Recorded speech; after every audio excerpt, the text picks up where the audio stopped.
আসসালামু আলাইকুম সুপ্রিয় দর্শক, আপনাদের মাঝে চলে আসছি আমি মঙ্গল গ্রহের মফিজউদ্দিন নতুন আরো একখানা বাস দেওয়া ভিডিও নিয়ে। টানটান উত্তেজনার পর বাংলাদেশ আর জিম্বাবুয়ের তৃতীয় টেস্ট শেষ হয়েছে, আর এই দ্বিতীয় টেস্টে বাংলাদেশ তারা জিম্বাবুয়েকে পিছন মেরে দিয়েছে। আর এই পিছন মারা যাইতেই পিছন মারা না, বড় সড়ো এখন পিছন মারা দিয়েছে। আর এই পিছন মারা সাধারণ কেউ নিতে পারে না, কিন্তু জিম্বাবুয়ের প্লেয়াররা নিল কিভাবে? এখন তো আমার মাথায় এইটাই খেলে না যে জিম্বাবুয়ের প্লেয়াররা তারা এত বড় সড়ো পিছন মারা নিল কিভাবে। এখন দেখা যাক, তাদের মুখ থেকে শোনা যাক তারা নিল কিভাবে। আরে কাকা, ওইটা তো কোনো বড় বিষয় না, কারণ বাংলাদেশের কাছে আমরা পিছন মারা খাইছি, ওইটা তো কাকা ইচ্ছা করে খাইছি। কারণ দেখলাম যে বাংলাদেশে আইয়া যদি বাংলাদেশকে আমরা দুইটা টেস্টেই পিছন মেরে দিই, তাহলে তো কাকা ওরা রাস্তায় যায় কারো চেহারা দেখতে পারবো না। এই জন্য চিন্তা ভাবনা করলাম যে প্রথম টেস্টে তো আমরাই জিতছি, আর দ্বিতীয় টেস্টে ওকে জিতাই দিই। আর এই জন্য কাকা আমরা দ্বিতীয় টেস্টে হাইরে গেছি।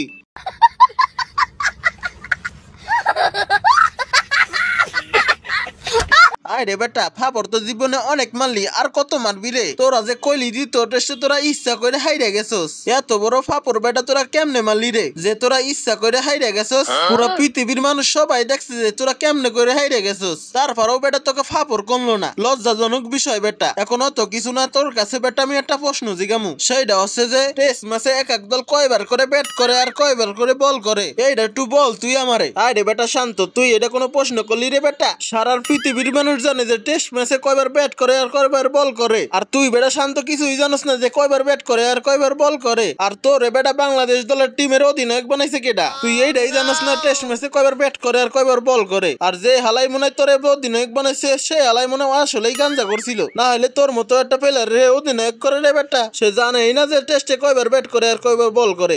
ओ भाई मारो मुझे, मारो मारो मुझे, मारो मारो नहीं, ये मजाक हो रहा है। एक सेकंड यार, मजाक हो रहा है। আরে বেটা সিকান্দার রাজা, তুই বেটা তো আসলে একটা ফাউল রে বেটা। তোর দ্বারে বেটা কি জি গেলাম, আর তুই কি কইলি রে বেটা? তুই তো বেটা পুরো আমার কলজার ডারে লারা দিয়ে উঠাইছস। তোর দ্বারে জি গেলাম বেটা টেস্টে এক এক দল কয়বার ব্যাট করে আর কয়বার বল করে, তুই বেটা সেই কথার জবাব না দিয়ে তুই আমারে বাংলাদেশ দলের অধিনায়ক নিয়ে তুই কথা কইছস রে বেটা। পুরাই তুই আমার কলজার ডারে লারা দিয়ে উঠাইছস, কারণ আমার এই অধিনায়ক বানাই দিয়ে গেছে বাংলাদেশের টিমের প্রাক্তন প্রেসিডেন্ট পাপন কাকু, আর তার কথা কোনো তুলনাই হয় না। আর তুই বেটা সিকান্দার রাজা, তুই আমার পাপন কাকুরে গাঞ্জা খোরকস। আজকে আমি তার জন্য বাংলাদেশ টিমের অধিনায়ক আমি, আর আমার পাপন কাকুর কোনো খারাপ কথা কইলে আমি শান্ত মেনে নেব না, কারণ সে আমার গুরুজন মানুষ।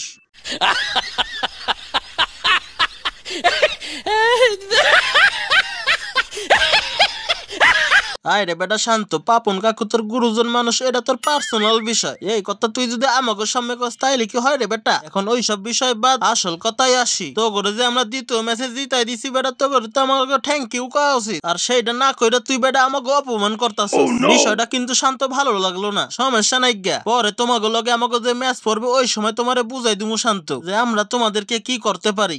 शाबाश बेटा, बहुत बढ़िया।